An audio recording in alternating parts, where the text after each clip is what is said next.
Boa noite, pessoal. Como havia prometido, vamos iniciar hoje uma viagem no tempo.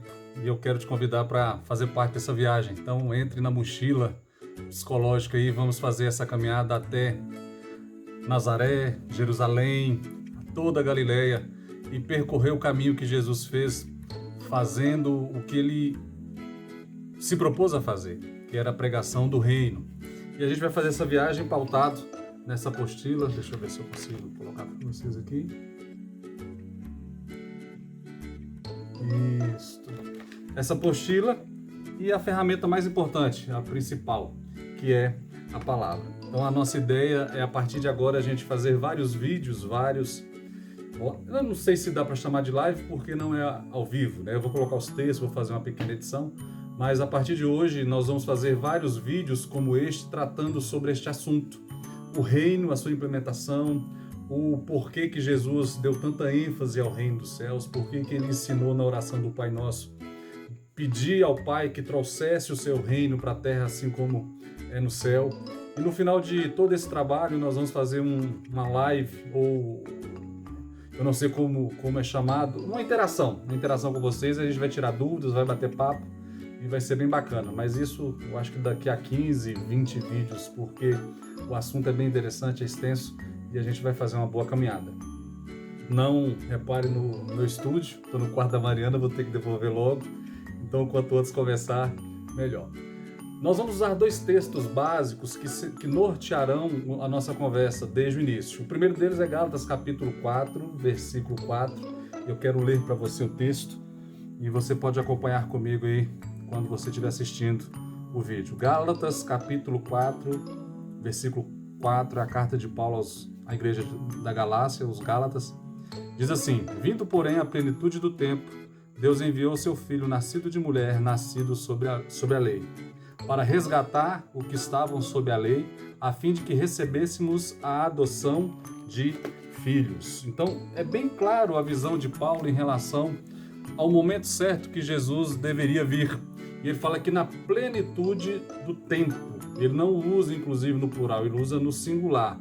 É no momento certo, na hora certa, Jesus viria.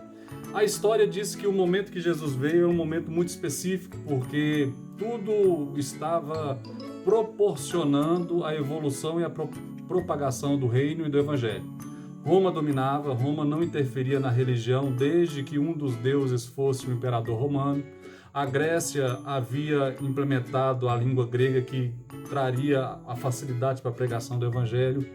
Todos os caminhos estavam permeados para que o evangelho pudesse chegar a todas as nações. Não é à toa que é um ditado popular que todos os caminhos levam a Roma, justamente porque Roma tinha esse intuito de conectar todas as nações, todas as cidades. Então, na plenitude do tempo, quando Deus viu que era o momento certo, ele envia Jesus, nascido da Virgem Maria, para proclamar o evangelho e implementar o seu reino. Outro texto que nós estaremos utilizando, este sim, é o texto base, é Mateus capítulo 13. Eu não vou ler todo o texto, mas ele vai trazer para nós toda a apresentação do reino, como ele é, como é a visão de Jesus em relação ao reino. Eu vou ler só o primeiro trecho do capítulo 13 de Mateus.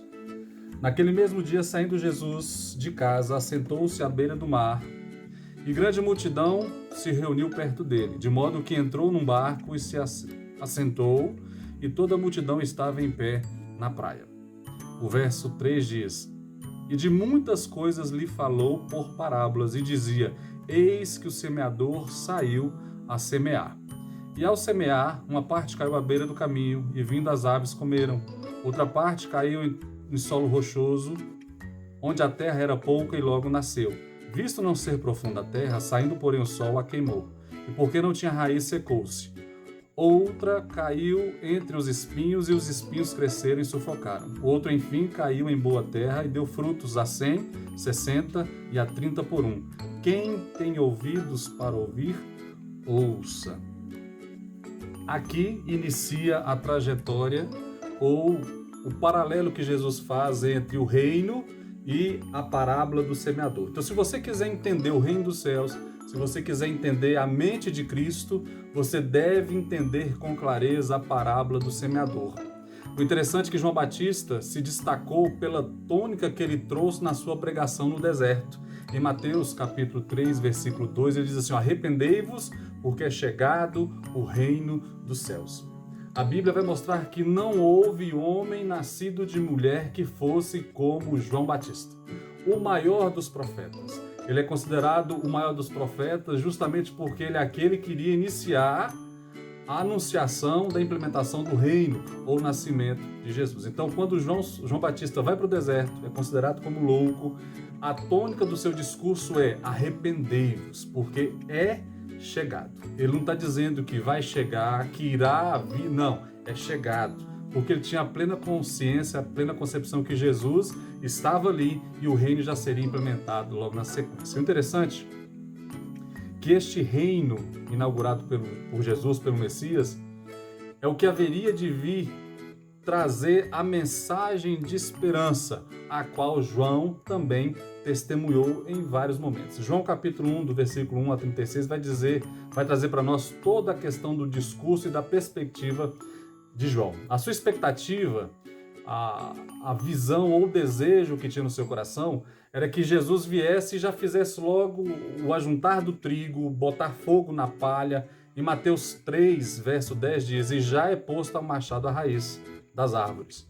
Toda árvore, pois, que não produz bom fruto é cortada e lançada no fogo. Eu, na verdade, vos batizo em água, na base do arrependimento, mas aquele que vem após mim é poderoso, muito mais poderoso do que eu. E eu não sou digno de levar as suas sandálias. Ele vos batizará no Espírito Santo e em fogo. A sua pá ele tem na mão e limpará bem a sua eira. Recolherá o seu trigo ao celeiro, mas queimará a palha em fogo inextinguível. Então era bem claro para João Batista que Jesus já estaria implementando o juízo final, inclusive. Porque quando ele fala que na sua mão ele tem a pá, para juntar o trigo e queimar a palha, ele está falando exatamente sobre o juízo final, o último dia. Mas haveria de ter uma longa caminhada para tudo isso.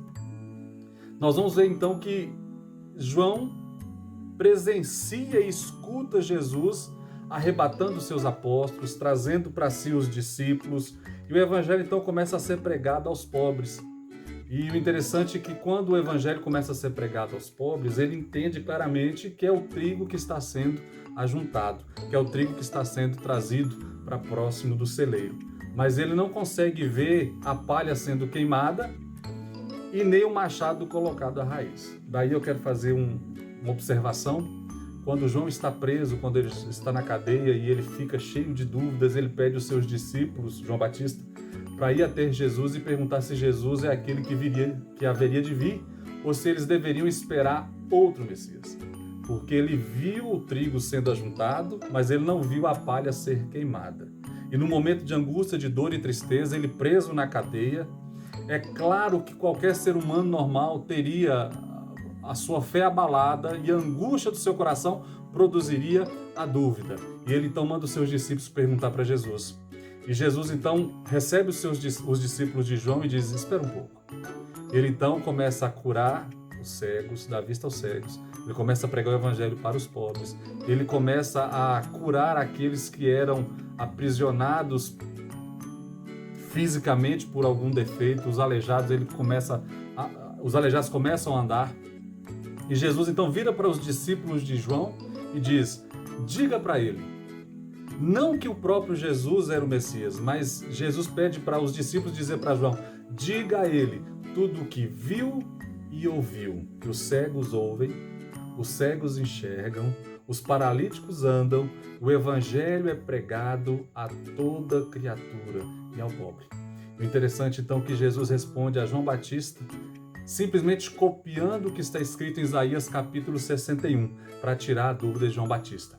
E eu quero encerrar o nosso primeiro episódio, lançando a semente número 10, que é o primeiro episódio sobre o reino dos céus, dizendo para você o seguinte: talvez o seu coração esteja desanimado, talvez as angústias da vida, as dores do dia a dia, talvez até a ansiedade e a incerteza por causa do corona, talvez esteja produzindo no seu coração a mesma coisa que produziu no coração de João Batista, a dúvida.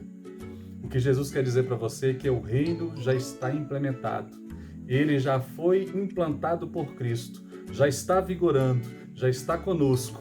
porque os cegos veem, os aleijados andam, aqueles que não falavam já falam, e o evangelho está sendo pregado a toda criatura. O que Jesus quer dizer para você essa noite é que o reino está dentro de você. Tenha fé, não desanime. Que Deus abençoe e até o segundo episódio. Até mais.